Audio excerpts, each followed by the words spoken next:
Sesame Street is a part of every person's childhood in America. I'm not sure if I've ever encountered someone who wasn't at least familiar with Sesame Street. Joan Gans Cooney, Lloyd Morrisett, and of course with the help of Jim Henson, created an iconic group of characters that even kids who've never watched a single episode of Sesame Street most likely have come to terms with these characters in some way, shape, or form. And it's surprisingly still successful to this day, partially having current celebrities come onto the show such as Bruno Mars, Ian McKellen, Henry Cavill, and hell, even Mr. Rogers, who decided to visit in one episode.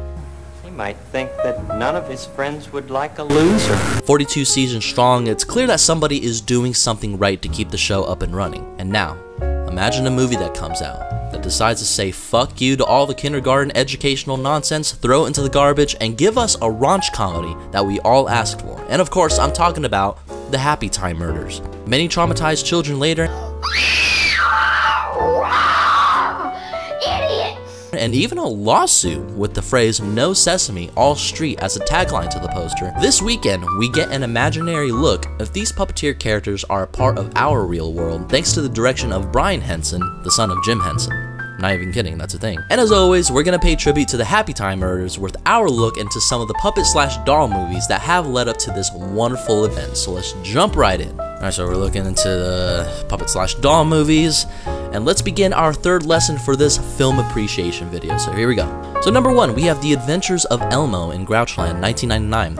With a 5.8 rating on IMDb. Here we have a tug of war between Elmo and his friend, who sends his blanket to a faraway Grouchland, a place full of grouchy creatures and the villainous Huxley. Elmo embarks on a rescue mission, learning important lessons about sharing and responsibility. So there you go, and one movie for the entire family. Elmo Saves Christmas, the 1996 classic. Elmo wishes that it would be Christmas every day, but with the help of Santa's reindeer in training Lightning, he learns that he might not be such a good idea when he sees the future. Alright, so I guess Elmo can see into the future, and he's trying to stop Lightning here from becoming the next Rudolph the Red-Nosed Reindeer. So it looks like Lightning's trying to destroy everything what the Christmas spirit is all about. The next one, we have the Black Devil Doll from Hell. It says a woman buys a doll at a magic shop, but knows to her the doll is possessed by an evil spirit, and it proceeds to take her over. You know, I feel like I need to look this at least a little clip of what this movie holds for all of us. Oh my god, what the f— Love how it switches from puppet to an actual person. That's just genius direction right there. Wow, Black Devil Doll from Next one, we got The Attack of the Puppet People, the 1958 movie. A lonely, deranged puppet master designs a machine that shrinks people. Okay, so it's not really a puppet movie, it's just some scientist, I guess. He creates a machine that shrinks people, and then they just add a puppet in there, and I just found— I guess it's involved with the puppet. Meet the Feebles, 1989. Multiple animals and insects experience the sleazier side of show business while working on a variety show. Directed by Peter Jackson. Is this the same Peter Jackson as Lord of the Rings and King Kong? Oh my lord. That's actually on his filmography. What the fuck is up with this poster? I'm kind of glad that Peter Jackson stepped out of this Meet the Feebles nonsense and moved on to like Lord of the Rings stuff. Now we got the 1989 classic Puppet Master. Psychics find themselves plotted against by a former colleague who committed suicide after discovering an animated murderous puppets. Oh, I thought it said David Schwimmer for a second. It said David Schmoller. Okay, that kind of, you know, David Schwimmer from Friends and what other stuff is he in here? And here we have Puppet Master 2, ooh, directed by David Allen, so a different director this time. The puppets return and hunt paranormal researchers into an attempt to take their brain fluid from their master, Andre Tolan. And I guess they made Puppet Master 3 and Tolan's Revenge. I guess Puppet Master 4, 1993. But they have a Puppet Master, Axis of Evil, where— why is a Nazi symbol in there? During the Second World War, a young man, with the help of some animated puppets, must stop the Nazis who attacked his family and kidnapped his girlfriend. How many movies are there in the Puppet Master series? Let's look this up real quick. Oh my god, there's 13 of these movies. Oh my god. Alright, here we have the 2012 movie, The Meat Puppet. He has the taste for beautiful women. Why is that synopsis on there? Oh, because it's the tagline for the poster. I have no idea what the... Let's look up a trailer for this thing. It really gave us no insight on what the movie's really about. Drew Shelton. Elizabeth. Nice to meet you. You Drew Shelton? Yeah. Mind if I ask you a few questions? He's always awkwardly hitting on me. What makes this one different? She makes me feel happy. She makes me want to be better. Alright, so we have the 1979 tourist trap. A group of young friends stranded at a secluded roadside museum are stalked by a masked assailant who uses his telekinetic powers to control the attraction's mannequins. David Schmoller, again, he was the director of The Puppet Master. He returns again with the tourist trap. But I'm guessing this isn't really like a puppet movie. It's more or less, I guess, someone who has telekinetic powers and he brings them to life using his powers. Oh, but Thunderbirds 6, I've heard of the Thunderbirds before, but I guess they're skipping the original and going right into 6. So the International Rescue Team is faced with one of its toughest challenges yet, as the revolutionary lighter-than-aircraft Skyship 1 is hijacked while on their maiden voyage around, let's read the full summary, around the world. Against backdrops including the Statue of Liberty and Sphinx, Lady Penelope, Parker, Alan, and Tintin fight the hijackers from on board while the rest of the team tries to stop the airship crashing into the missile asylum. Looks like Team America World Police, or like at least the thing that Team America World Police got inspiration from. And here we have The Curse of Robert the Doll, 2016. A cash-strapped student who starts working the night shift at a museum suspects that one of the exhibits, a creepy vintage doll named Robert, is alive and wreaking havoc after hours.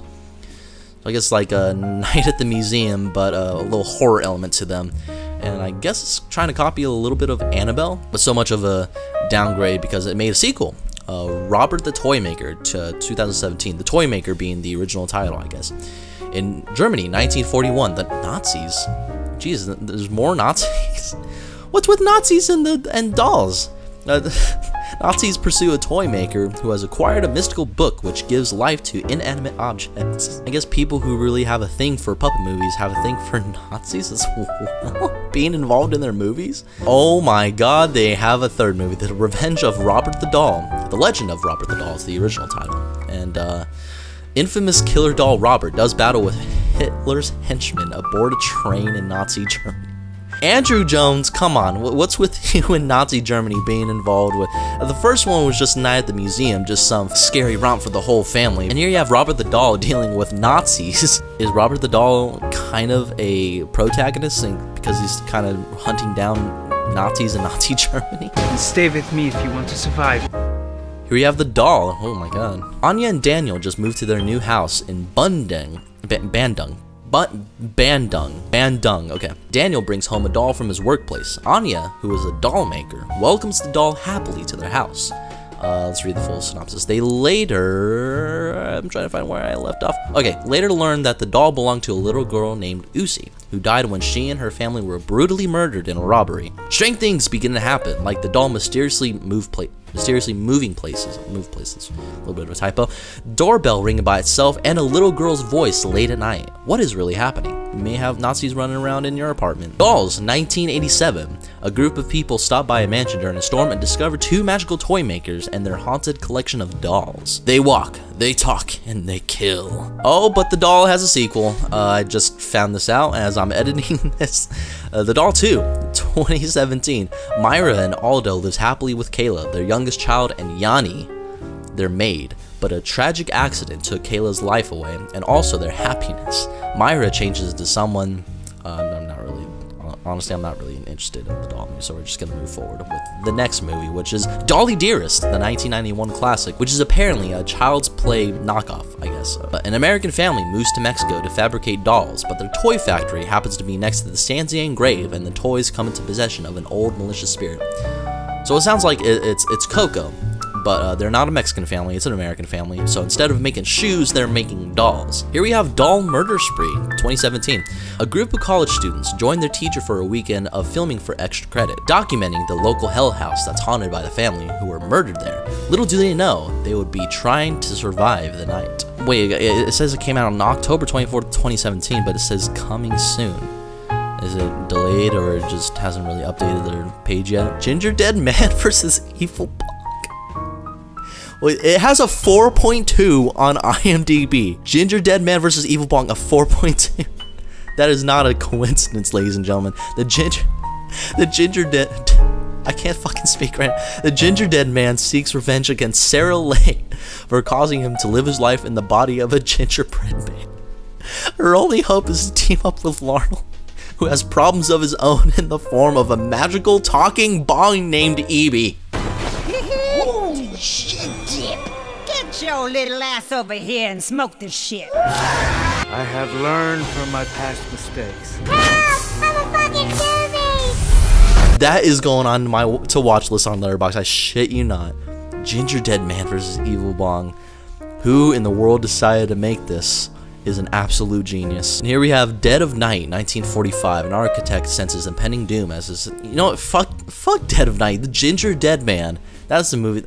That's the one. Alright, I'm just gonna close out this video right now because this movie stole the entire show. Let's be honest here. There you have it, guys. Some very interesting puppet movies I ended up finding, and especially Gingerdead Man somehow being in the puppet movies category makes me very intrigued on how it's considered that way. Now, as I dive further into discovering these movies, I learned that there are groups of people who love them. Whether it be the most ridiculous movie ever, there's at least some following to them. You'll never know if you make something and someone out there would like it so much to a point where it can change their life, similar to how Gingerdead Man has done for me. So go out there, create something that's not the Emoji Movie, and yeah, keep creating things, you guys. I'll see you all a little bit later. I got a couple projects on the way, something that's a little bit different from me looking at really weird movies, and hope you all enjoy your fantastic days and watch Gingerdead Man.